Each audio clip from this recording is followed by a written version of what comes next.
Bonjour et bienvenue dans le podcast de Journal d'Endurance. Aujourd'hui, je suis ravie de vous présenter un épisode un peu spécial, car il marque le début d'une collaboration avec la Société hippique française, aussi connue sous l'acronyme SHF. Pour débuter cette série, j'ai le plaisir d'interviewer Jacqueline Riondé, membre au conseil d'administration de la SHF. Dans ce premier épisode, son expérience nous permet de mieux comprendre l'organisation et les enjeux de cette institution. Nous parlerons aussi des dernières évolutions du règlement pour l'endurance. Vous le verrez à travers cet épisode, la SHF a de nombreuses missions, mais sa mission principale est d'accompagner les éleveurs dans la valorisation de leurs chevaux grâce à des compétitions adaptées à chaque étape de leur croissance, de la naissance à leurs 6 ans. Nous parlerons surtout d'endurance, mais la SHF organise aussi des circuits dans 5 autres disciplines. Le saut d'obstacle, le concours complet, le dressage, le hunter et l'attelage. Préparez-vous à plonger au cœur des enjeux passionnants qui façonnent les missions de la SHF. Bonne écoute! Bonjour Jacqueline, merci beaucoup de prendre du temps pour me parler de la SHF. C'est un vaste sujet qui, j'espère, intéressera beaucoup d'entre nous. Est-ce que vous pourriez vous présenter pour commencer? Parce que je sais que vous avez de multiples casquettes. Eh bien, bonjour Hélène et bonjour tout le monde. Moi, je m'appelle donc Jacqueline Riondé. Je suis administratrice de la SHF et c'est à ce titre que vous m'interrogez aujourd'hui. Des multiples casquettes, non, j'ai une deuxième application institutionnelle, c'est au niveau de la présidence du comité CIR, qui est un département de l'IFCE et dont la fonction est d'enregistrer tout ce qui a trait à l'état civil du cheval tout au long de sa vie, de la saillie à la mort, en fait, et également d'enregistrer tout ce qui a trait à sa situation sanitaire. Voilà, donc ça, c'est une deuxième partie de mon implication dans la filière. Après, moi, je suis toute petite éleveuse de chevaux d'endurance, principalement à destination de ma fille. On essaye de les commercialiser, bien évidemment. C'est des chevaux qui sont arabes, demi-sang et anglo. Voilà. Après, je suis retraitée d'une longue carrière médico-sociale. Donc, rien à Ok, voir avec la filière. Je suis double active et l'élevage était une deuxième activité. mais du coup, vous êtes au sein de la SHF depuis un certain temps. Est-ce que vous pouvez nous expliquer votre rôle? Dans un premier temps, j'ai intégré le conseil d'administration de la SHF en tant que représentante de l'ACA. J'étais D'accord. administratrice de l'ACA à l'époque et chaque association nationale de race adressait à la SHF un certain nombre de représentants et je faisais partie de ces représentants. Ça, c'était il y a déjà une petite dizaine d'années, peut-être un peu moins. Et, et à ce moment-là, la présidence était assurée par Yvon Chauvin. Et puis, Yvon Chauvin a démissionné, Michel Guillot a pris la présidence et je suis restée au conseil d'administration de la SHF sur la base d'un point de vue partagé avec la profession de foi de Michel Guillot, qui voulait insister beaucoup plus, lui, sur la question de l'ancrage agricole, mais on va pouvoir en reparler tout au long de notre interview. Et voilà, mon rôle, c'est principalement d'être administratrice et d'être présente au sein de la SHF en tant qu'administratrice, ce qui veut dire que, bah, comme dans tout conseil d'administration, les différents sujets, projets, dossiers sont répartis. Et moi, mon appartenance au monde de l'endurance fait que j'ai une représentation un petit peu plus centrée sur la question de ces élevages-là. Puisque D'accord. c'est pas en endurance qu'on est les plus nombreux, hein. C'est le sel français qui est bien évidemment le plus représenté au niveau de la SHF. Mais du coup, en plus de votre métier de base, des chevaux que vous éleviez et que vous élevez encore, vous avez toujours aimé participer aux associations du monde du cheval en général, mais surtout des Arabes et de l'endurance en fait. Oui, parce qu'en fait, moi, j'aurais adoré être une cavalière et ça aurait été super, une bonne cavalière. J'ai fait une tentative qui s'est pas avérée fructueuse du tout, mais alors vraiment pas du tout. Du coup, l'endurance, ça permet quand même de participer quand on n'est pas vraiment cavalière à travers l'assistance. Et puis, il se trouve que bah, le hasard des rencontres a fait que j'ai été sollicitée dans différentes associations Et on m'a demandé de m'impliquer davantage, ce que j'ai accepté avec plaisir, puisque même si je ne suis pas cavalière, j'ai un vrai intérêt pour les chevaux, l'équitation, l'élevage. Et bah, c'est une autre façon de réaliser cette passion que quand on peut pas être directement acteur, et ben on s'intéresse à ce qui est un peu plus périphérique. Et du coup, ça m'a énormément apporté parce qu'en fait, moi, je suis arrivée vraiment en amateur et à la rencontre de toutes ces instances et de toutes ces personnes, mais j'ai pu développer une véritable culture de la filière très au-delà de la simple, enfin, elle n'est pas simple, mais de la relation au cheval. Vraiment l'inscrire dans un tissu beaucoup plus large et avec les difficultés que ça représente et peut-être la compréhension que ça emmène, que ça permet sur certains sujets. On n'a pas forcément comme ça d'emblée quand on est plus près du terrain. Le fait que vous n'étiez pas à cheval, ça vous a permis de voir de manière un peu plus large tous les acteurs qui gravitent autour des chevaux et notamment de la discipline de l'endurance en fait. Oui, oui. Et au-delà de la filière dans son ensemble. Progressivement, à Bien travers sûr. le CIR, à travers la SHF, à travers les différents dossiers que j'ai pu mener à bien. On va rentrer dans le vif du sujet. Est-ce que vous pourriez nous expliquer comment fonctionne la SHF? Parce que donc vous disiez que en tant que membre de l'ACA, vous avez été mandaté pour travailler avec la SHF, mais du coup, expliquez-nous parce que moi, j'avoue, je comprends rien, j'y connais rien et j'aimerais bien savoir du coup. Ouais, je pense que vous n'êtes pas la seule. Donc, moi, je vais simplement rappeler que la SHF, c'est une institution qui existe depuis 1865, qui a été créée initialement par Napoléon III, à l'époque où les chevaux, en fait, étaient des chevaux de service. Ils étaient élevés pour le transport, la guerre, l'agriculture. Et Napoléon III a jugé alors que c'était important de créer une institution qui puisse assurer la pérennité de cet élevage et lui donner toute sa noblesse. Donc, il l'a également reconnu d'utilité publique. Donc, c'est vraiment une des premières institutions de la filière équine, la SHF. Et elle a évolué au fur et à mesure des évolutions de la société quand le transport, l'agriculture, l'armée n'a plus besoin de chevaux, bah, il se trouve qu'il y a une partie de ces chevaux qui sont devenus chevaux plus de loisirs et qui se sont diversifiés du côté des traits, du côté du sport, du loisir. Et la SHF, elle est maison mère depuis 2011 pour tous les chevaux de sport et de loisirs qui lui sont affiliés. Alors, il faut expliquer un peu comment ça fonctionne, une société mère. En fait, la société mère a une fonction de rassemblement des acteurs de la filière équine, sport et loisirs, mais chaque association nationale de race, alors vous pouvez entendre en ce moment plutôt le terme de OS, organisme de sélection, puisqu'on depuis quelques années, les associations nationales de race sont devenues des organismes de sélection. C'est plus Donc, les chaque studbooks. organisme. Alors, les studbooks, eux, sont devenus des livres généalogiques. Il y a eu énormément de réformes réglementaires, en fait, dans le secteur. Et c'est l'ensemble de ces évolutions qui font la SHF d'aujourd'hui. La place du cheval dans la société et les évolutions réglementaires. Et il y a encore il y a quelques années, 3 ou 4 ans, il y a eu ces évolutions de terminologie. Donc quand on dit un OS, en fait, c'est les OS, c'est l'ACA, l'ANA, le sel français, le l'anglo-arabe, et puis il y a un certain nombre de races de poneys. Et ces OS ont, pour devenir OS, ont dû demander au ministère de l'Agriculture, et ça c'est vraiment un point essentiel, la SHF est rattachée au ministère de l'Agriculture, ces OS, associations de races, ont dû demander au ministère de l'Agriculture un agrément de leur programme de sélection.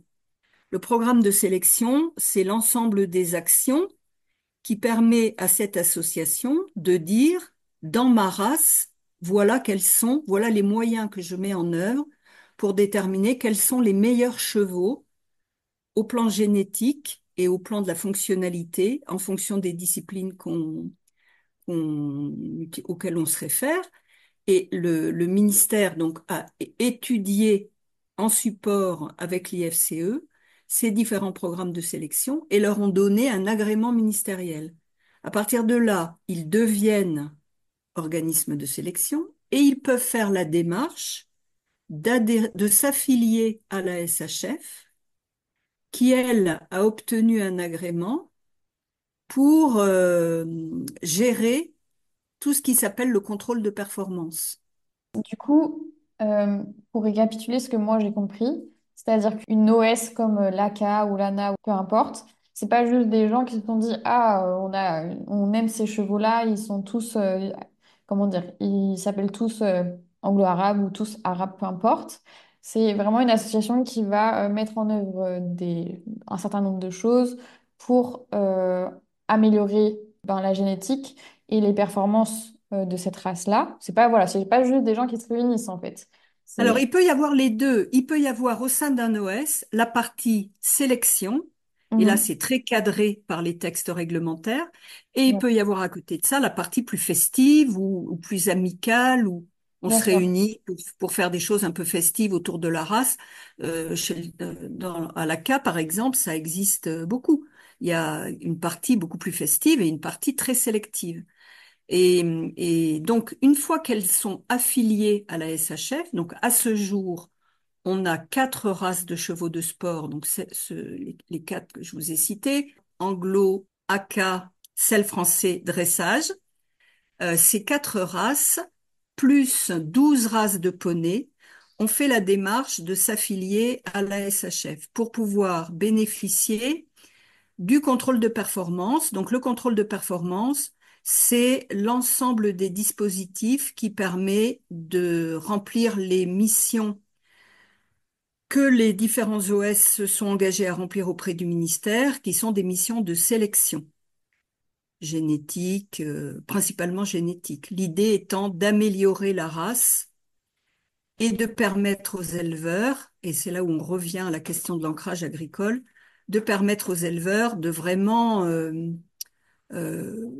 pouvoir vivre de leur élevage, ou en tous les cas le mieux possible, et de pouvoir trier, entre guillemets, les poulains qu'ils font naître, pour savoir de la manière la plus précoce possible ceux sur lesquels il faudra aller jusqu'à la valorisation, et ceux pour lesquels peut-être qu'il faut réorienter l'objectif parce qu'ils n'ont pas toutes les qualités requises.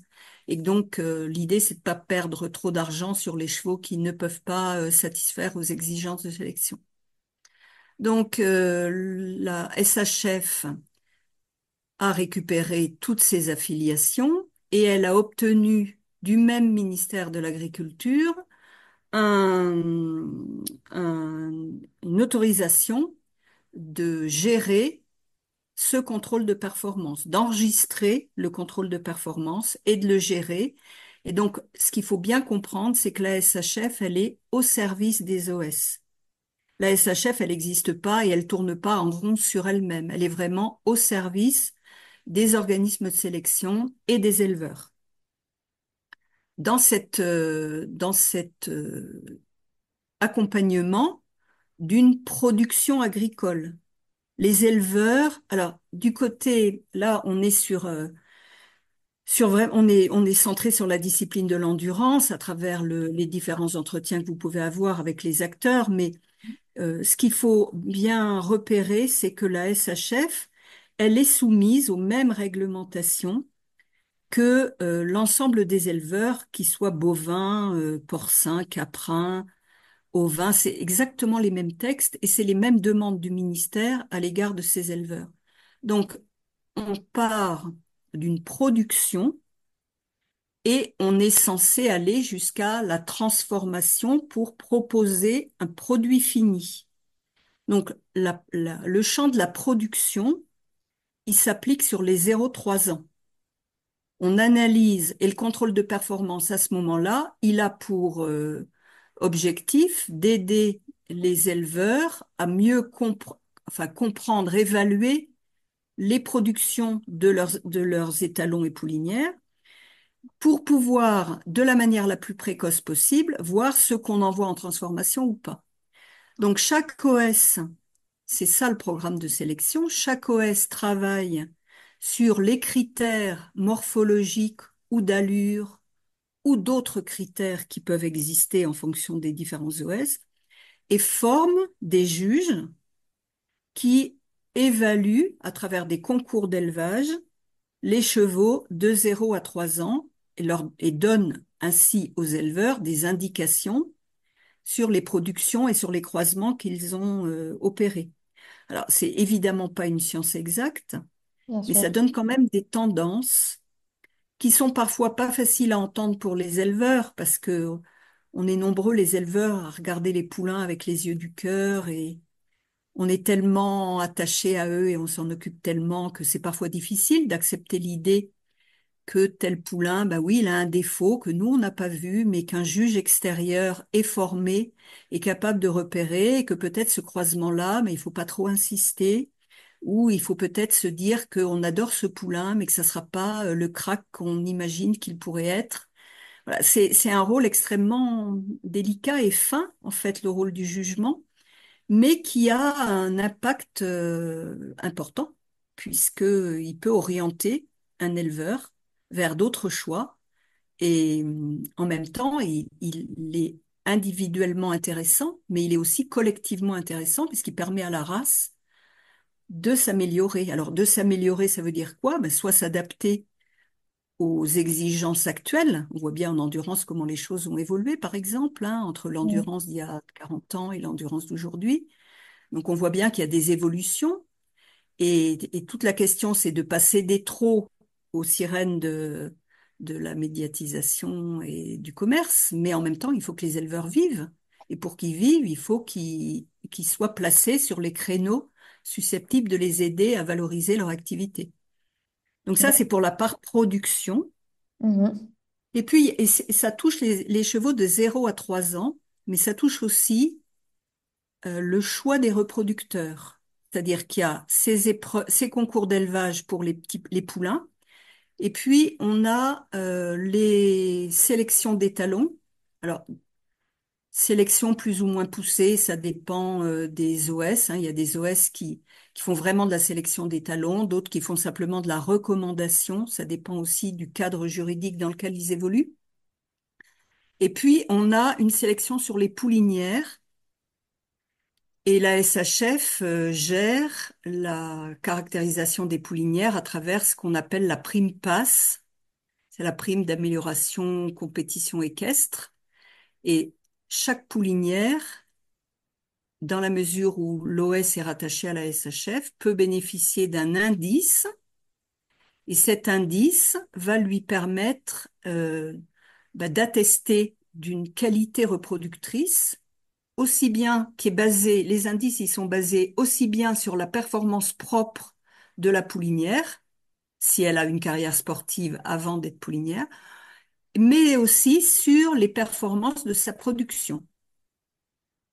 Il faudra Et que les poulains aient déjà eu quelques années et quelques compétitions oui, pour que la jument puisse être indicée. oui, absolument. Ou que la poulinière ait elle-même des performances qui lui Ah, permettent d'être indicée. d'accord. Voilà. Ça, c'est la partie production. Donc Ok. 0 3 ans, étalon, poulinière.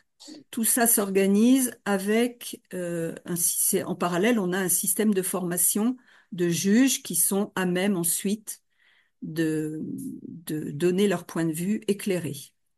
La deuxième partie de ce que doit proposer dans ces missions la SHF, avec bien évidemment en étroite collaboration avec les programmes de sélection des OS, c'est ce qu'on appelle la transformation. La transformation, c'est un circuit de formation en fait puis de sélection. La sélection finale, elle est vraiment à la fin, au moment où on propose le produit fini. L'idée, c'est d'essayer d'avoir une progression dans cette logique de sélection, mais enfin, on est plus pertinent quand on sélectionne à 6 ans que quand on donne un point de vue à 1 an, hein. Bien C'est sûr. la logique même. Donc, pour opérer cette sélection, on a donc un circuit de formation. Et là, on est davantage sur les épreuves SHF en région. Le circuit régional, il sert surtout à former des chevaux et à faire une première sélection des performances et des capacités de ces chevaux. Mais l'organe vraiment décisionnaire pour la sélection, c'est la finale. À la finale, on regroupe les chevaux qualifiés dans l'ensemble des concours régionaux. Donc, on est censé avoir les meilleurs chevaux des trois générations, 4, 5 et 6 ans, sur une finale. Et on est censé, à l'issue de la finale, déterminer qui est le meilleur de sa génération. Voilà. Et c'est ceux qui arrivent dans les toutes premières places qui sont considérés comme les meilleurs de leur génération. C'est un grand enjeu quand même Oui. voilà, grâce à une finale, dire cheval qui vient de courir tel temps de kilomètres, tu es le meilleur de ta génération, c'est super. Oui, c'est Euh, un enjeu et c'est aussi une récompense pour l'éleveur, pour le valorisateur, que de se voir attribuer ce titre-là. Après, je disais et je redis, c'est pas une science exacte. On peut, bien sûr. l'endurance, on voit bien à quel point ça peut être ingrat et à quel point on peut être éliminé qu'on soit jeune cheval ou plus vieux cheval, c'est la même chose. Bien sûr. Est-ce qu'on pourrait revenir sur l'organisation en elle-même de la SHF? Qui fait quoi? Comment, voilà, qui est choisi Oui, pour je me suis. présider, etc., etc. Alors, l'organisation de la SHF, eh bien, les élections ont eu lieu l'année dernière, en 2024, c'est même pas l'année dernière, c'était au milieu de l'année. Les statuts ont été complètement rénovés pour coller aux réglementations européennes, justement, et pour être en conformité avec toutes les évolutions. Donc, le conseil d'administration de la SHF, il est constitué de deux types de membres. Il est constitué de 24 membres au total. 12 arrivent à la SHF par le biais d'une liste qui est proposée par la personne qui prétend à la présidence. Donc, elle constitue sa liste de 12 membres, mais sur la base de son projet, c'est-à-dire qu'elle choisit des acteurs de la filière en fonction du rôle qu'ils peuvent jouer, en fonction de ce que le président futur pense qu'ils vont pouvoir apporter à la SHF. Et puis, il y a des personnes qui font partie de la liste S-qualité parce qu'ils ont des compétences ou des qualités propres qui vont enrichir le conseil d'administration et dont le président pense avoir besoin. Donc là, il y a une élection par liste. Il peut y avoir plusieurs listes. Et à ce moment-là, ben, c'est un panachage entre les deux listes qui font les 12 membres du conseil d'administration. Cette année, il n'y en avait qu'une, donc les 12 membres ont été élus. Ça, c'est une première représentation. Les 12 autres membres sont des représentants mandatés par les OS. Donc, 8 places sont réservées aux OS et 4 places sont réservées aux représentants des associations régionales d'élevage. Il n'y en a que quatre, du coup.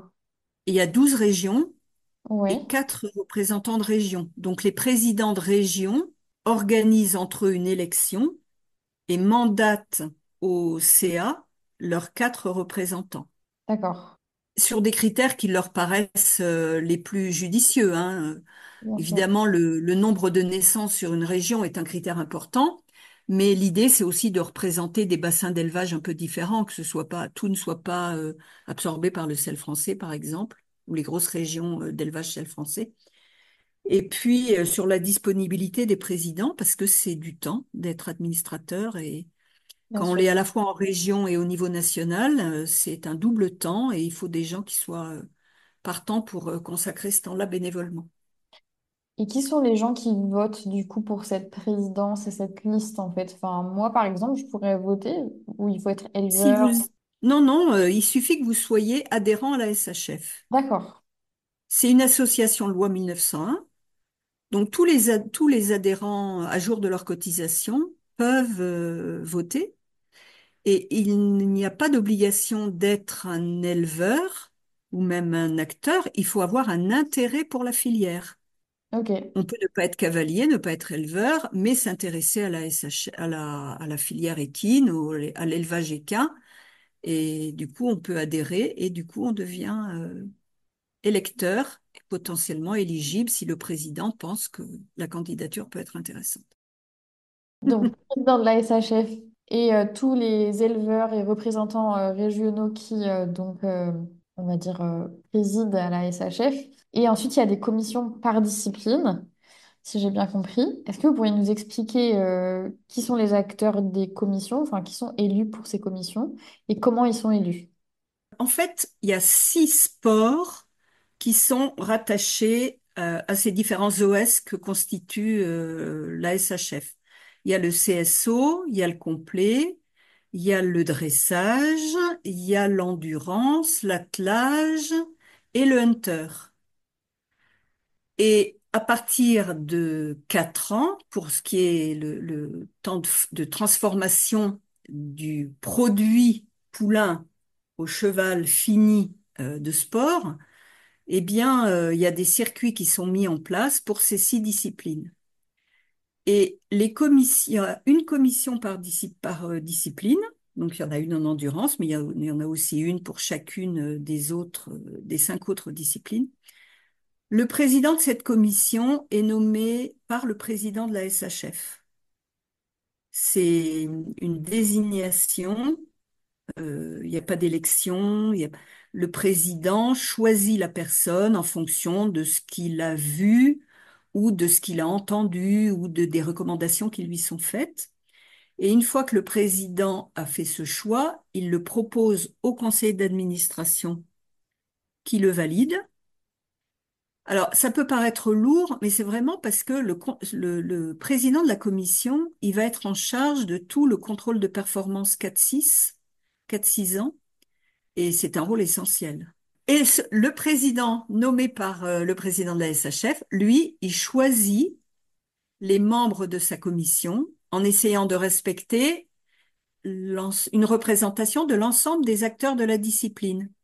Alors, selon les disciplines, les acteurs sont un peu différents. En endurance, on a des cavaliers, on a des éleveurs, bien sûr, des cavaliers, des organisateurs, des juges, un vétérinaire, un représentant des cavaliers amateurs. Et il y a toujours un élu de la SHF qui est présent aux commissions. Et les commissions sont très souvent la directrice, Émilie Maurichon, est présente également. Et la commission est animée par un référent salarié de l'équipe interne de la SHF. Donc chaque discipline a son référent. Et le rôle de la commission, c'est de veiller à 2 choses. D'une part, au respect du bien-être animal, puisqu'on est sur des jeunes chevaux et la question de la préservation de l'intégrité physique et mentale du jeune cheval, c'est un sujet très important qu'il est de plus en plus. Mais également, la commission, elle doit être garante d'un circuit de formation qui permette une vraie sélection arrivée à la finale. Et elle est responsable de l'organisation, de tous les règlements, aussi bien au niveau régional qu'au niveau final, et elle doit veiller à ce qu'une progression puisse exister, qui donne des effets autant que faire se peut, le plus objectif possible. D'accord. Donc, du coup, si je reprends depuis le début, on a un président de la SHF avec donc sa liste qui est donc essentiellement soit des membres des associations des races ou des représentants des éleveurs. Alors non, Ok, j'ai mal compris du coup. oui, non mais c'est complexe et j'ai peut-être pas bien expliqué. En fait, il y a à la SHF, il y a le président avec les 12 membres de sa liste. Oui. Et à côté de ces 12 Ah membres, oui, c'est il y a ça. 12 autres membres qui, D'accord. eux, sont issus des OS et des associations régionales. Et du coup, parmi ces listes et ces représentants, il y a des salariés ou c'est encore d'autres personnes, les salariés? Ah non, les administrateurs, les 24 Oui. administrateurs sont tous bénévoles. Oui. les salariés, il y a une équipe de 14 salariés à la Mhm. SHF, une directrice et puis différents secteurs, hein. Il y a différentes spécialisations au sein de l'équipe. Mais parmi cette équipe, il y a une constante, c'est qu'il y a un référent par discipline D'accord, c'est et qui, ça. lui, est responsable de la commission, animateur de la commission, en lien étroit, bien évidemment, avec le président de la commission, mais il est présent de la commission jusqu'à la finale. Sur le terrain, Mhm. les acteurs de l'endurance qui participent au final rencontrent le salarié référent de la SHF. Ok, j'ai tout compris. Très bien.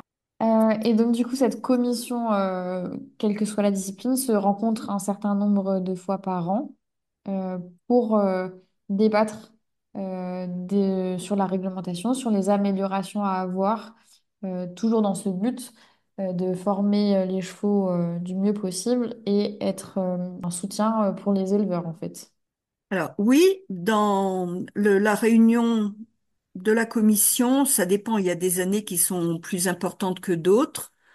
Par exemple, l'année dernière, enfin non, 2023, oui, la commission endurance a vraiment eu un rôle très important. Il a fallu des réunions et des entretiens entre ces réunions parce qu'il a été question de réfléchir au changement de lieu pour la finale. Donc là, c'était vraiment très mobilisateur pour la commission. Mais sur une année habituelle, on a deux réunions de la commission, une commission en présentiel après la finale, 1 ou 2 mois après la finale. Là, elle va avoir lieu la semaine prochaine pour faire le point, le bilan de la manière dont les choses se sont déroulées, ce qu'on doit améliorer. Bon, c'est vraiment un moment de bilan. Et puis, des propositions émergent. Il y a des modifications réglementaires qui peuvent également émerger. Et puis ensuite, on a une visio, une commission en visio pour vérifier qu'on est bien tous d'accord sur ce qui a été formalisé. Et voilà, c'est important, mais c'est pas l'importance, elle varie en fonction, elle fluctue en fonction de l'importance des modifications à apporter. Ok, je comprends. Est-ce que vous pouvez nous parler de ce changement de lieu qui est assez historique, puisque c'était USES qui était le support de toutes les finales endurance depuis 30 ans, enfin de toutes en fait. Donc, si j'ai bien compris, il y a eu surtout une question géographique de essayer de recentrer et qu'elle soit plus accessible. Mais dites-nous exactement quelles ont été les réflexions qui ont mené à ce changement. Alors, il y a eu plusieurs niveaux de réflexion. La réflexion, elle remonte à quelques années. Elle a été très difficile à exprimer par respect pour la famille Noguera qui s'est tellement investie à Uzès. Et c'est vrai que c'est pas facile en fait de remettre en cause ou remettre en question un lieu qui a fonctionné de manière si positive, hein. L'organisation a toujours été un top niveau et l'accueil a toujours été top niveau. Mais il se trouve que depuis les évolutions du règlement, en particulier européen, une des obligations importantes faites à la SHF a été, et ça le ministère a beaucoup insisté là-dessus, puisque en fait le principal interlocuteur de la SHF, c'est le ministère de l'Agriculture, hein. Donc les cabinets ministériels ont beaucoup insisté sur le fait qu'il fallait que ce contrôle de performance soit accessible à tous les éleveurs de manière équitable.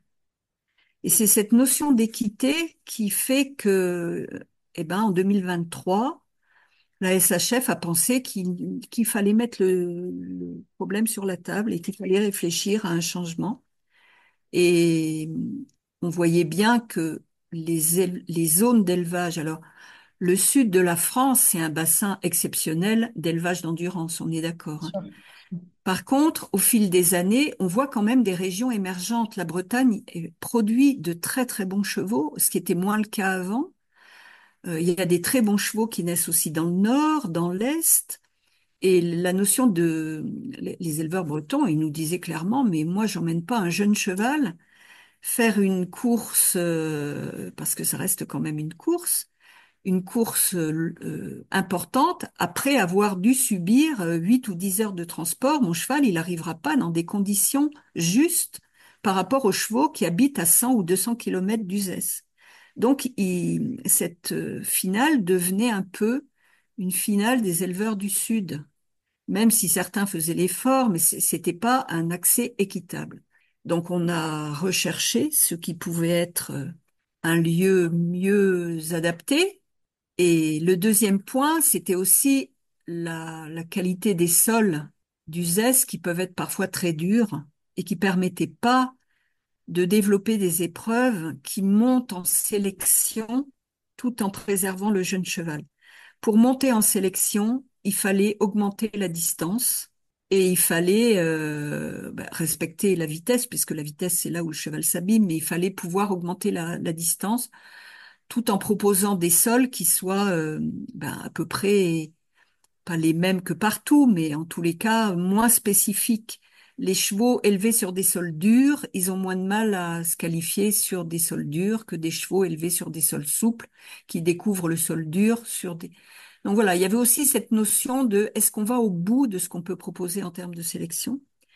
Et on s'est rendu compte qu'il fallait qu'on fasse évoluer le règlement. Le règlement, comme le lieu de la finale, n'était pas finalement adapté aux missions de la SHF, que ce soit de l'accès équitable au contrôle de performance ou du développement de critères qui permettaient de dire, avec le moins d'erreurs possible, oui, c'est les meilleurs chevaux de chaque génération qui sont présents et qui sont devant.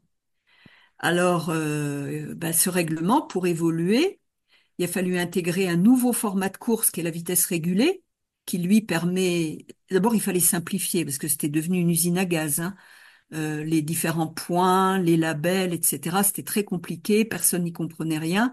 Et les premiers à ne rien y comprendre, c'était les acheteurs, et en particulier les acheteurs du golf, qui comprenaient Mhm. pas pourquoi les chevaux n'étaient pas finalement classés comme en fonction de leur qualité. On leur disait le meilleur, c'est celui qui est élite, mais peut-être que l'élite, c'était pas celui qui était arrivé le plus vite.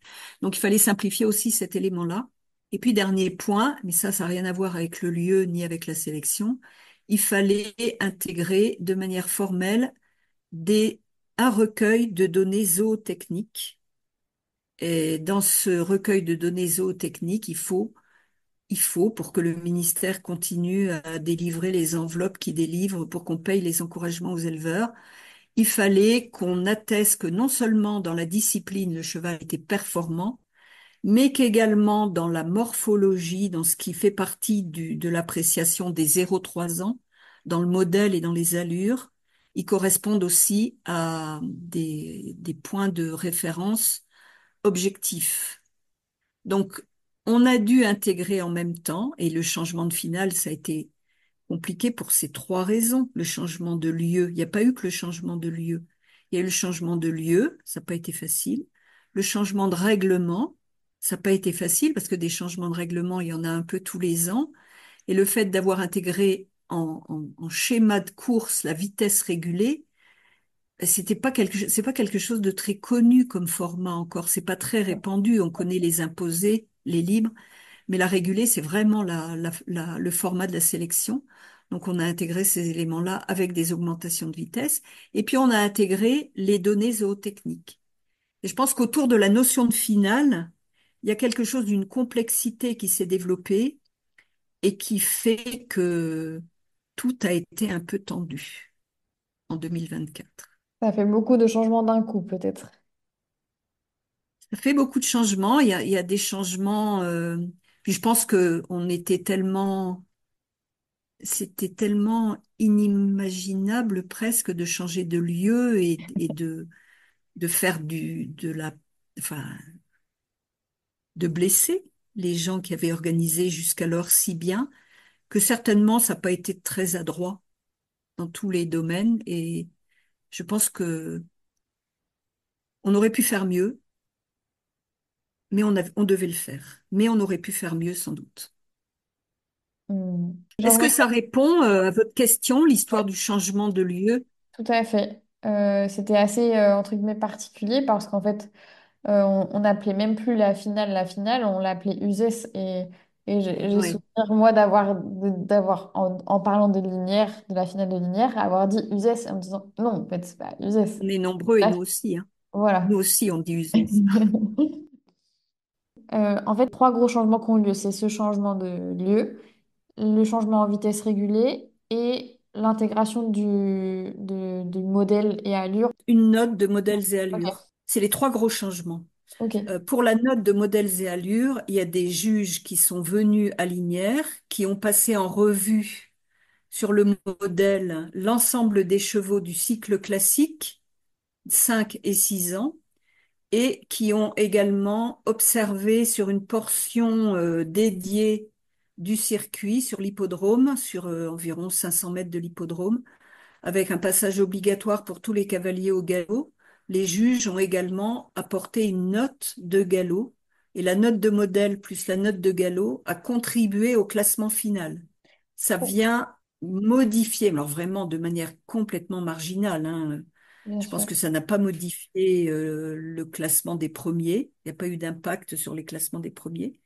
Mais par contre, bah, ça correspond aux attentes du ministère et c'est ce qui va permettre à la SHF de bien démontrer qu'on est dans un circuit de formation à vocation de sélection agricole et qui justifie de l'enveloppe que donne le ministère à la SHF pour payer les encouragements, ces Mm. fameuses primes des Oui, courses SHF.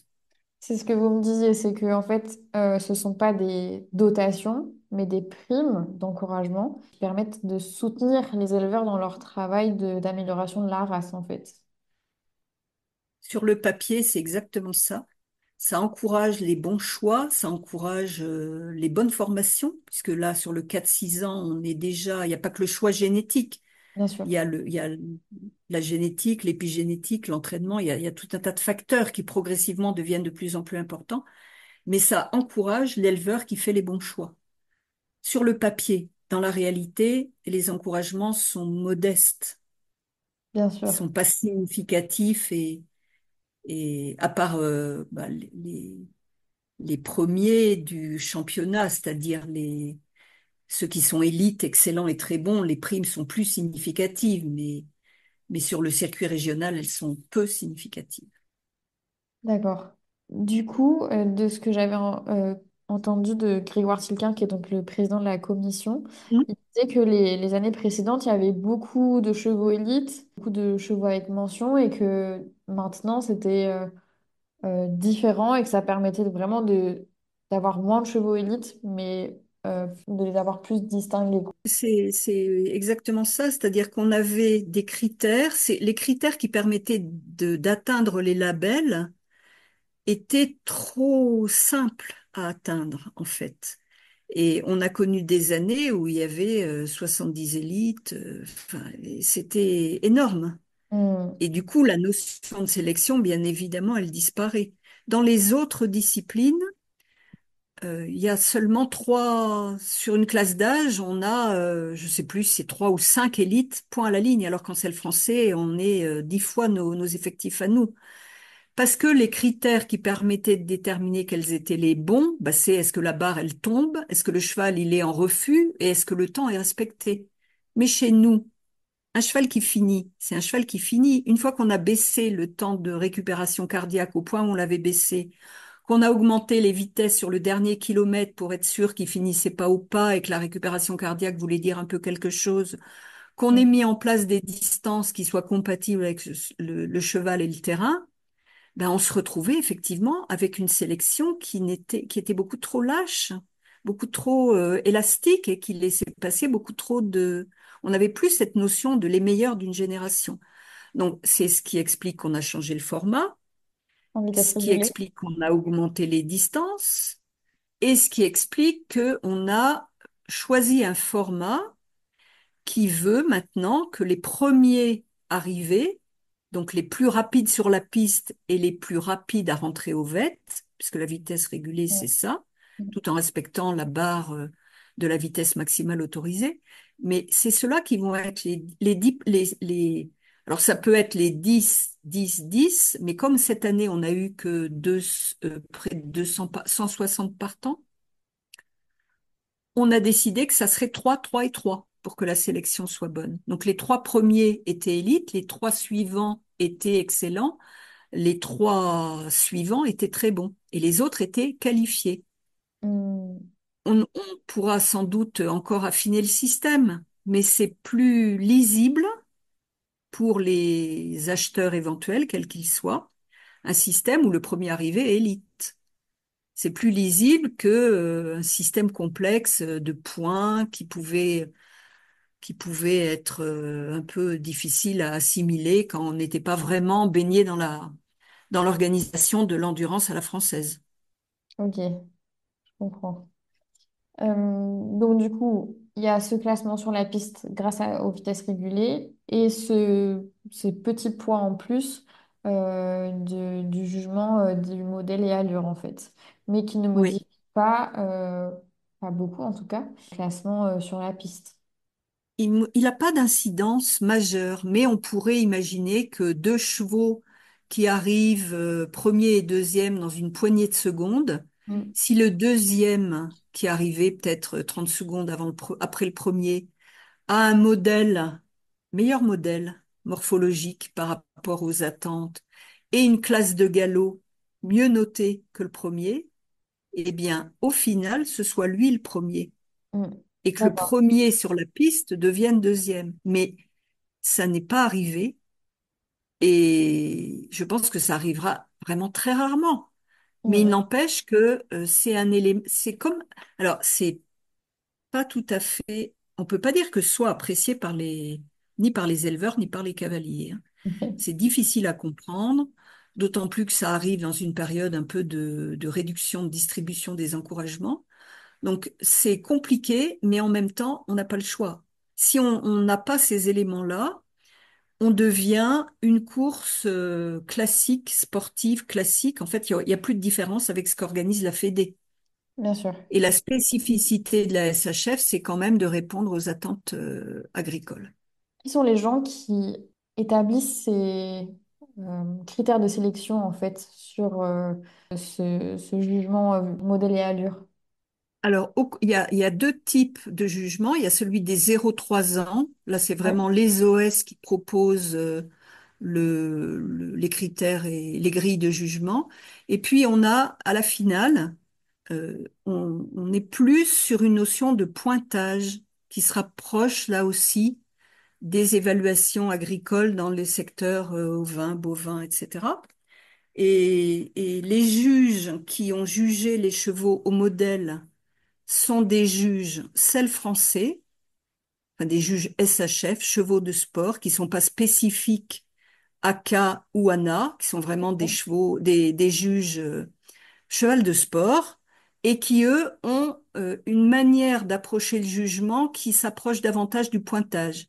Le pointage, c'est par exemple, si vous voulez apprécier une épaule, l'épaule d'un cheval, l'inclinaison de l'épaule, ben, d'un côté, vous mettez droite, de l'autre côté, vous mettez oblique. Et le pointage, il consiste à dire non pas l'avant-main du cheval vaut 8 sur 10, mais de dire entre oblique et droite, voilà où se situe l'épaule de ce cheval-là. Donc c'est un curseur en fait qu'on déplace pour chacun des items et il y a une trentaine d'items qui sont appréciés par les juges à la finale et ça leur donne, parce qu'ils ont une habitude extrême de juger des chevaux, hein, ils jugent 3 000 chevaux par an, donc pour eux c'est pas la même manière d'approcher le jugement que pour un juge endurance qui, lui, juge peut-être une soixantaine de chevaux dans l'année ou 80 chevaux dans l'année. Donc, du coup, ils donnent une note et ils donnent également une note au moment du galop. Et puis, ça donne cette note qui vient un peu influer le classement. Est-ce que le fait que ce juge ne soit pas spécialiste de l'endurance ou spécialiste du cheval arabe, est-ce que ça pose pas un problème puisque entre un cheval arabe et un selle français, on a vraiment deux chevaux assez différents en vrai et qui ont des utilisations et des performances totalement différentes. Alors là, vous m'amenez sur encore un autre sujet. D'accord. Euh, je reconnais que c'est vraiment complexe. Jusqu'à ces dernières années, l'ACA était l'organisme de sélection dédié à la sélection en endurance. Ok. Parce que l'ACA a beaucoup œuvré en faveur de l'endurance et du développement de l'endurance, mais aussi parce que la majorité des chevaux destinés à l'endurance étaient des chevaux arabes ou demi-sang. Ouais. Quelques anglos participaient à l'endurance et ont pu, pendant un certain temps, bénéficier de l'appréciation de tout le contrôle de performance de l'époque organisé par l'ACA. Donc l'ACA ouvrait ses concours à des chevaux hors livre généalogique jusqu'à la finale et ensuite chacun partait chez soi pour la finale. Donc en fait, les anglos n'avaient pas de finale. Et avec le règlement européen, les organismes de sélection ne peuvent plus être porteurs d'une discipline, ils ne peuvent être porteurs que de la préservation d'une race. Hmm. Donc, l'endurance quitte le giron de l'ACA et aujourd'hui, tout ce qui a trait à l'endurance se traite, en tous les cas à l'endurance 0-6 ans, se traite dans le cadre d'une commission élevage qui est une commission de la SHF pour l'ensemble des races, mais il y a une fédération de l'ACA, ANA. Il peut y avoir un membre du sel français, et puis les Chagias sont en train de demander leur entrée à, à la SHF et du coup participeront certainement à cette commission qui s'appelle France Endurance actuellement et qui regroupe les juges AK historiques, mais Hmm. qui font également une place aux juges de ces races qui jusqu'à maintenant étaient peu concernés par l'endurance. Et Ok. les juges qui jugent la finale sont des juges SHF, parce qu'effectivement, un sel français, c'est pas un cheval d'endurance et vice-versa, mais un cheval reste un cheval, et un juge qui a compris quels sont les besoins de la discipline, quelle fonctionnalité on recherche, quelle morphologie est favorable, peuvent finalement juger un cheval d'endurance, de même qu'un juge d'endurance qui comprend ce que sont les modalités du saut peut juger un cheval. La barrière et le tabou d'un juge qui ne serait que réservé à sa race est en train de tomber. Euh, les- pour ce qui concerne l'utilisation, hein, pour ce qui concerne la race pure, c'est un peu différent. Mais Hmm. pour ce qui concerne l'utilisation, en fait, un juge de cheval de sport, c'est un juge de cheval de sport. Ce qu'il faut, c'est qu'il comprenne les attentes. Et à Uzès, cette année, on avait fait le choix d'un trio de juges, donc deux juges, un juge celle français, deux juges celle français et Guillermo Santos, que vous connaissez bien, Mhm. euh, qui est venu pour la spécificité endurance. Et il y avait une note collégiale, mais discutée par ces trois juges avec des horizons différents. Et ben, certains ont fait l'étude un peu de comparer, parce que c'est vrai que la question que vous posez, beaucoup l'ont posée, et beaucoup l'ont posée en argument d'opposition, en fait, à cette note-là.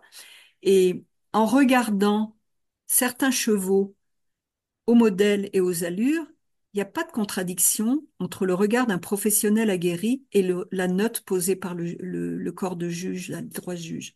Donc ça vient quand même valider l'exercice. Et puis ça met de la transversalité dans les disciplines.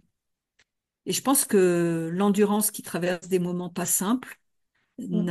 a tout à gagner à rentrer dans cette transversalité, dans cette globalité d'une filière chevaux de sport ou de loisirs pour ceux qui n'ont pas forcément les aptitudes sportives. Parce qu'en gros, il y a 2% d'une race qui ont accès au haut niveau, donc il faut bien faire quelque chose pour les autres. Bien sûr. Et donc, du coup, ces juges, en fait, qui étaient présents à la finale, voient aussi des chevaux bon, d'endurance, de saut, de dressage, peu importe, sur d'autres épreuves de modèle et allure en fait. Donc il voit forcément Absolument. des chevaux d'endurance, mais aussi des chevaux arabes, anglo, etc., etc., dans d'autres occasions que dans cette finale en fait. Alors, il voit pas forcément des chevaux arabes quand il s'agit de juger la race du cheval arabe. Là, c'est plutôt des juges spécifiquement formés par l'ACA qui D'accord. jugent la race. Mais s'il voit des anglos, je dis n'importe quoi, ou des selles français qui font du dressage, ils peuvent les voir en dressage, comme ils peuvent. Tant qu'on est dans la discipline, les juges chevaux de sport peuvent intervenir de manière relativement transversale. Quand on est dans la race, c'est un peu différent. En Ok. particulier, la race arabe. Le sel français, tout est basé sur la discipline de l'obstacle. Donc, on n'a pas vraiment de grosses différences entre les différents dispositifs de sélection. Mais Oui. pour la race arabe, il y a quand même pas mal de spécificités et donc de spécialisation. Pour l'instant, du coup, pour la race arabe, il n'y a que l'endurance. Est-ce qu'il y a le show et la course, par exemple, ou pas du tout? Alors, l'ACA, pour la course, il y a la FAC, Ok, qui est l'association des chevaux arabes de course. ok, Mais la K, elle est quand même au centre de tout ce qui concerne les chevaux arabes. Le show est une de ses disciplines de prédilection. À côté de l'endurance, et je disais tout à l'heure, l'endurance quitte le giron de la K. Donc en fait, la K se recentre vraiment sur le show et la préservation de la race originelle. ok. Du coup, on a vu que la distance des finales pour chacune des tranches d'âge a augmenté. Pourquoi ce choix d'avoir augmenté la distance des finales? Alors pour ce que je vous disais tout à l'heure, si on veut affiner la sélection, on ne peut pas, sauf à peut-être mettre en difficulté certains chevaux, on ne peut pas augmenter la vitesse de manière conséquente. Mm. On voit même que, par exemple, en FEI, les 6 ans sur leur première 100 km, sur leur première une étoile, ils vont pas au-delà de 16. Donc, même au niveau international, il est reconnu que la préservation du cheval, elle passe par la limitation de la vitesse. Donc, le seul moyen qu'on avait, c'était d'augmenter la distance. Donc, les 5 ans, cycle classique. En fait, on a voulu préserver deux types d'épreuves, hein, des épreuves qui s'approchent des épreuves existantes initialement, qu'on a rangées sous le chapeau cycle libre, et des épreuves un peu plus sélectives avec des distances qui ont augmenté, qui deviennent le cycle classique, par analogie à ce qui se passe dans les autres disciplines, et en particulier au CSO. En CSO, le cycle libre est plutôt réservé aux amateurs, le cycle classique plutôt aux professionnels. Donc on a essayé de trouver aussi, pour encourager le commerce qui est vraiment en difficulté, et pour permettre aux éleveurs d'essayer de sortir de cette période un peu morose qu'ils traversent, de proposer sur le marché des chevaux qui avaient déjà fait preuve de capacité à être allés un peu loin dans le circuit de formation. Donc on a mis le seuil des 5 ans à 80 km en cycle classique, il est resté à 60 km en cycle libre, et on a passé le seuil des 6 ans à 100 km, de manière à pouvoir présenter en parallèle à l'épreuve cycle classique 6 ans une CEI, une étoile, dont le support est la 100 km SHF, pour que l'éleveur qui a préparé son cheval, qui l'a sélectionné comme étant capable de pouvoir accomplir cette distance dans ces conditions-là à 6 ans, puisse arriver sur le marché avec un cheval valorisé et être plus attractif pour les acheteurs. Donc, du coup, en fait, l'objectif de cette commission, dans le changement du règlement, elle est de proposer une évaluation du cheval pour l'amélioration de la race et pour donner un indicateur aux éleveurs, en fait, mais aussi permettre que ce produit, ce cheval qui a été formé et entraîné, arrive sur le marché en répondant aux besoins et aux demandes, en fait. Oui, c'est ça. Et on considère à la SHF le cheval de 6 ans après la finale comme un produit transformé. prêt à la vente, prêt à Ouais. la valorisation. Et du coup, on le prépare comme dans une entreprise classique, hein. On prépare un produit fini parce qu'il correspond à une attente. Eh bien, là, c'est un peu la même chose. On essaye de proposer un produit fini à 6 ans qui remplisse les attentes de ceux qui sont intéressés pour l'acheter. Ok. C'est le R&D appliqué à la SHF, en fait. Le recherche et développement d'une entreprise appliqué à la SHF, ben, c'est le circuit de formation, production, transformation et produit fini. Est-ce que la commission endurance a d'autres objectifs que ceux-là? L'objectif majeur, c'est celui-là. Il y a toujours des objectifs périphériques qui sont ben, la création d'une synergie Mhm. autour de cette notion d'endurance et puis la possibilité de diffuser dans l'interrégion les éléments positifs d'une région qui est plus avancée en matière de développement, d'organisation, par exemple.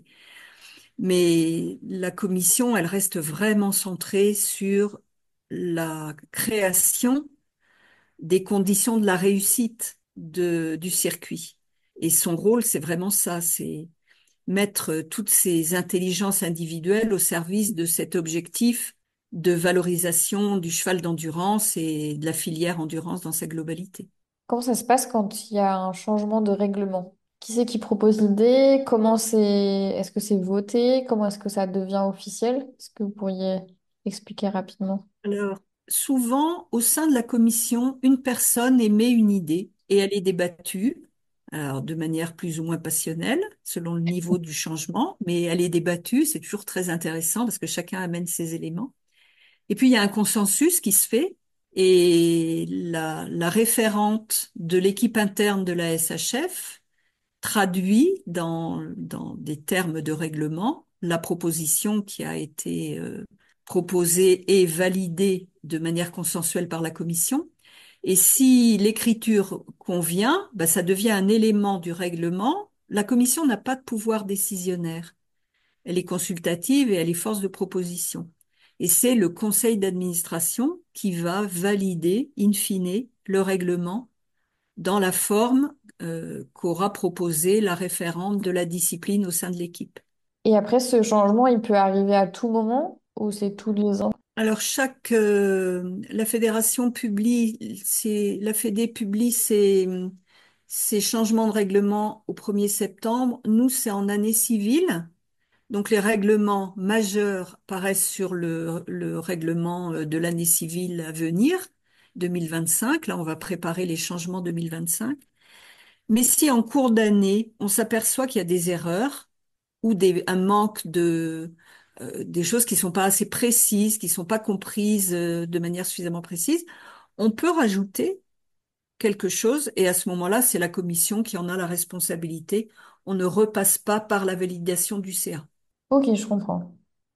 Est-ce que vous pourriez nous expliquer comment fonctionne le système d'adhésion? Est-ce que tout le monde doit adhérer, c'est-à-dire les cavaliers, les propriétaires, les éleveurs? Comment ça marche? Alors, pour les adhésions à la SHF, il y a plusieurs points. Il y a une obligation d'adhésion pour les cavaliers en CSO, en complet et en dressage sur les épreuves de cycle classique. Ceux-là, ils ont une obligation d'adhésion.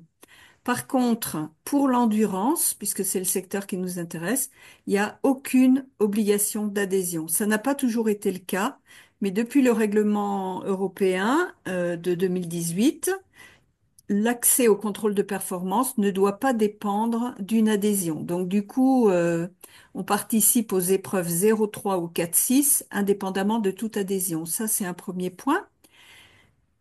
Pour ce qui est du contrôle de performance 0-3 ans, auparavant, il y avait également une obligation d'adhésion à l'OS, l'organisme de sélection de la race du poulain qu'on voulait présenter, ainsi qu'à l'association qui organisait le contrôle de performance en région. Donc c'était une double adhésion obligatoire. Depuis 2018, là aussi, dans la mesure où le contrôle de performance doit être accessible à tout le monde, il n'y a plus d'obligation d'adhésion à ces deux organismes, mais pour autant, si l'éleveur choisit d'adhérer à l'OS et à l'association régionale de race, il bénéficie d'engagements à tarif réduit et il bénéficie des encouragements versés par les OS. Mais ça se répercute directement sur les engagements FFE ou c'est un autre moment que ça se... Alors non, les engagements les engagements pour le circuit 4-6 ans se font sur le site FFE, mais sont indépendants complètement de la fédération. En fait, c'est un service rendu par la Fédé à la SHF. Et les encouragements, les adhésions et le versement des encouragements se font sur le compte personnel du propriétaire du poulain qu'il doit ouvrir sur le site shf.eu. Et l'obligation d'avoir un compte personnel sur le site shf.eu n'est en rien liée à l'adhésion. C'est-à-dire c'est totalement gratuit, mais on a cette obligation de prendre le compte pour pouvoir prendre d'éventuelles adhésions à l'OS et à à l'association régionale si on le souhaite. On a l'obligation de déclarer ses chevaux sur son compte personnel et on a un compte financier rattaché à ce compte personnel qui permet de percevoir les encouragements.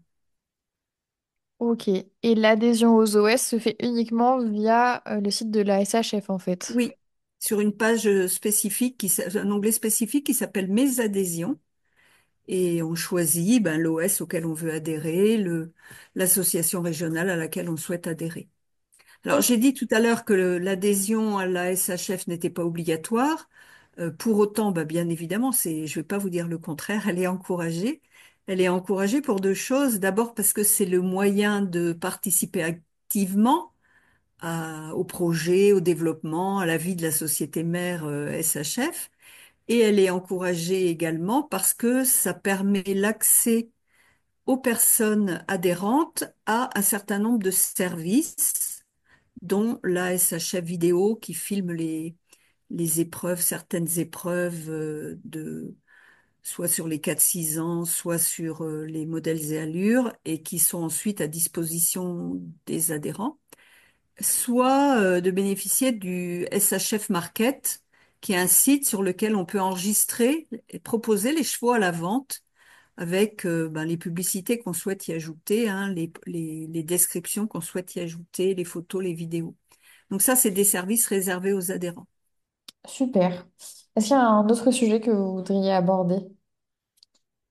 Non, je pense qu'on a fait le tour. En tous les cas, j'espère que du coup, le Mhm. rôle de la SHF est un peu plus précis pour vous et pour ceux Mhm. qui pourront écouter ce podcast. Et je pense que sur l'endurance, il y a bien évidemment d'autres choses à dire, mais il y aura d'autres occasions dans le cours de l'année où vous pourrez développer des thèmes. Absolument, avec d'autres intervenants. Je sais que la SHF s'implique dans un certain nombre de projets pour la filière. Notamment, elle soutient les courses, puisque il y a eu dernièrement pas mal de discussions par rapport à des taxes qui mettraient à mal énormément la filière des courses. Et ils ont aussi racheté le magazine L'éperon. Donc en fait, voilà, la SHF a plein de projets différents dont on n'est pas forcément au courant.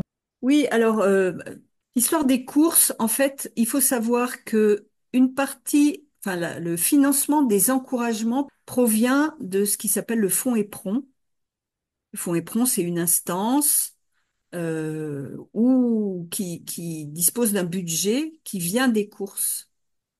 En fait, le PMU verse au fonds éperon une partie de ses gains, et ces gains sont censés aider les autres secteurs de la filière équine, donc, dont le sport, à évoluer.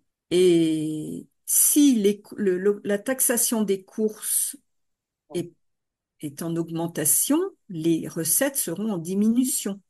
Et du Mm. coup, les enveloppes à destination des encouragements pour les 0,3 ans risquent également d'être en diminution. les propriétaires de chevaux de course qui les mettent à l'entraînement. Bon, après, c'est tout le problème des courses, ça nous concerne moins, mais il y a un impact financier réel sur l'ensemble de la filière. Et c'est à ce Ok. titre-là que la SHF, au sein de la filière équine, a été solidaire des manifestations concernant cette augmentation de taxation et le rachat de l'éperon. Alors, le deuxième financeur, en fait, la SHF, elle est subventionnée à 45% par des fonds publics. Le ministère finance la SHF de manière importante et on sait que le budget de la nation n'est pas en pleine expansion, hein, c'est l'actualité de tous les jours. Donc, on imagine bien qu'il y a un moment où la SHF bénéficiera d'enveloppes beaucoup plus réduites. Et si elle veut continuer à avoir les actions qu'elle mène actuellement, mais il va falloir qu'elle devienne un petit peu plus autonome en matière de recettes.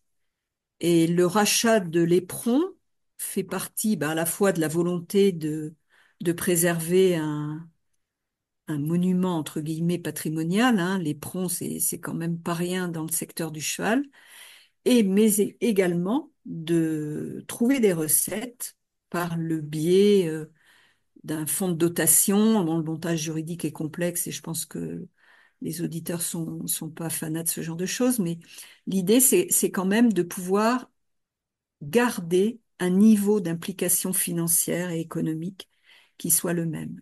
Toutes les associations aujourd'hui ne peuvent plus se contenter de compter sur des fonds publics et doivent trouver, et nous, notre problème, c'est de trouver des recherches de fonds qui soient compatibles avec notre objet.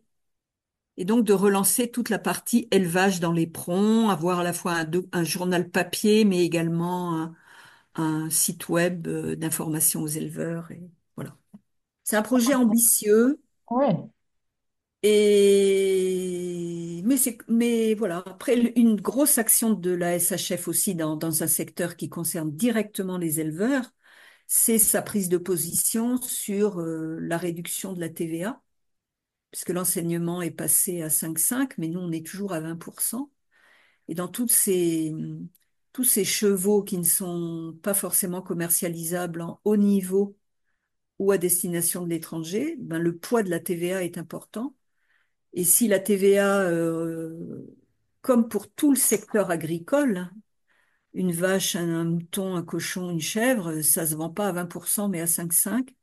Donc l'idée de la SHF, c'est que tant que le cheval n'est pas transformé, tant qu'on ne vend pas, puisque ce qui fait le seuil de la TVA, c'est la notion de transformation.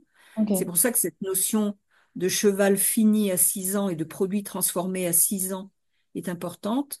Au minimum, tant qu'on est dans la production, on souhaiterait que la TVA passe à 5,5 pour que les achats en particulier sur le territoire, soit plus facile à négocier avec des amateurs. Et oui. Voilà.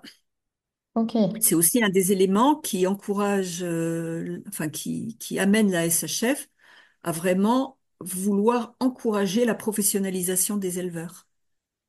Puisque quand on est professionnel, on récupère la TVA et quand on ne l'est pas, on ne la récupère pas et et en même temps on la paye, hein, on la récupère mais on la paye. Ça crée une disparité entre les éleveurs amateurs et les éleveurs professionnels, qui aujourd'hui ont accès au dispositif de la même manière, quel que soit leur statut. Donc c'est aussi un des grands chantiers de la SHF que de travailler sur le statut de la professionnalisation. Le problème, c'est qu'aujourd'hui, surtout en endurance en tout cas, parce que je voudrais pas parler pour les autres disciplines, c'est probablement difficile pour les éleveurs d'avoir un statut, enfin, comment dire, parfois certains ont des activités professionnelles autres que Oui, tout à l'élevage fait. de chevaux, et donc peut-être que c'est dans ce cadre-là qu'ils ne sont pas éleveurs professionnels en fait. Mais le contexte est pas favorable, effectivement, et pas favorable économiquement, mais les avantages à devenir professionnel sont quand même conséquents par rapport au fait de rester amateur quand l'amateur commence à avoir une taille un peu conséquente. Hmm. Et la SHF organise un certain nombre de réunions en région ouverte aux éleveurs pour leur expliquer toutes les conditions juridiques, réglementaires et économiques des différents statuts, aussi bien dans la possibilité de devenir professionnel que dans la transmission de l'entreprise professionnelle au moment de la mise à la retraite. Ok, c'est une question auquel vous pourrez peut-être difficilement répondre, mais est-ce que vous pensez aujourd'hui que le marché du cheval d'endurance va s'améliorer, euh, notamment grâce aux efforts de la SHF évidemment, mais est-ce que voilà, on a connu l'USES avec un certain nombre de chevaux euh, par épreuve qui représentait le nombre de chevaux présents à l'inière sur les 3 jours ou 4 jours de course. Est-ce que vous pensez que ça sera un jour de nouveau possible, envisageable? Vous pouvez peut-être donner une réponse personnelle et une réponse un peu plus institutionnelle. Qu'est-ce que vous en pensez?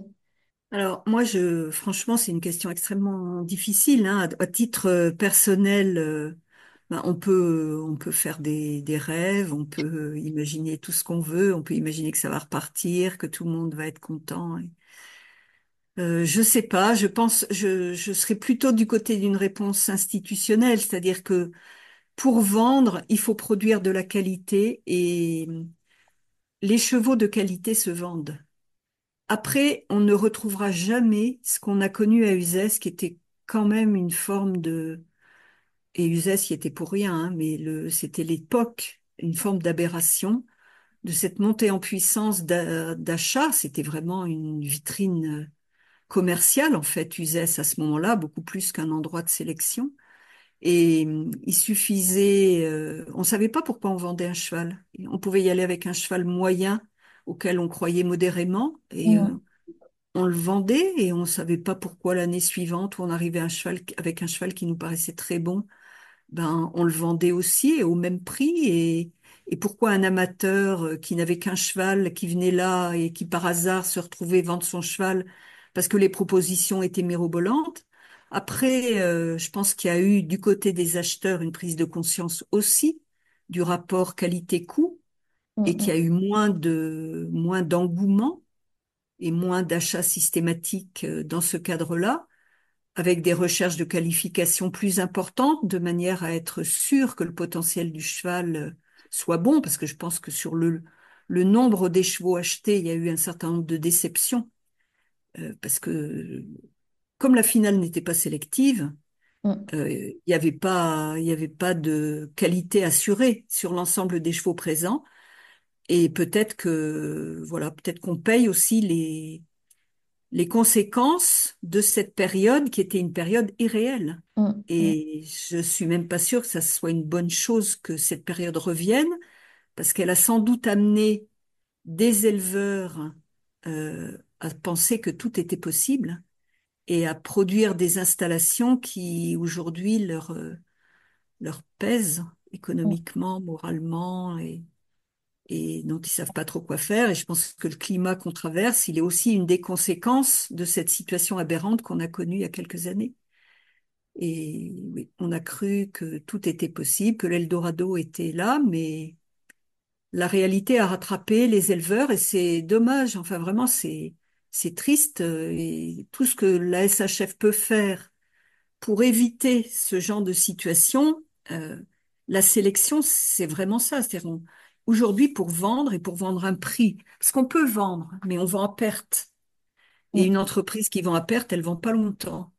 Et ben, c'est la même chose chez nous et c'est ce qu'on est en train d'apprendre. Donc, il faut que les éleveurs soient capables de produire de la qualité. Il faut que le R&D, le fameux R&D des entreprises, soit activé parce qu'autrement, ben, c'est des catastrophes humaines, hein, mm, mm. économiques, mais aussi humaines.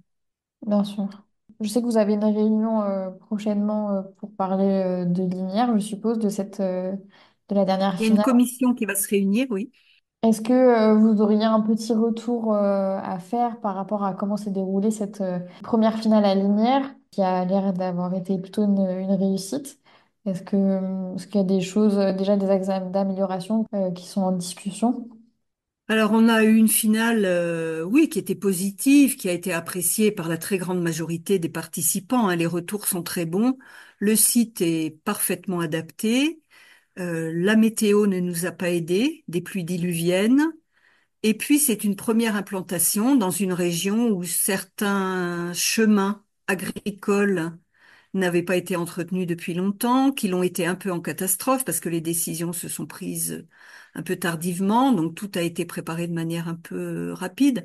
Les axes d'amélioration, elles concernent l'entretien des pistes, mais ça y est, nos contacts avec les municipalités sont établis, les municipalités sont très réceptives. Il faut qu'on travaille sur l'amélioration de l'assistance, des points d'assistance. Il n'y a pas de site très favorable à l'assistance, mais on va trouver des moyens qui permettent aussi de prendre en compte des politiques éco-responsables et on forme les chevaux, mais on peut aussi former les équipes et voilà. Et ça ne nous gênerait pas de développer un peu un dispositif un peu différent là-dessus.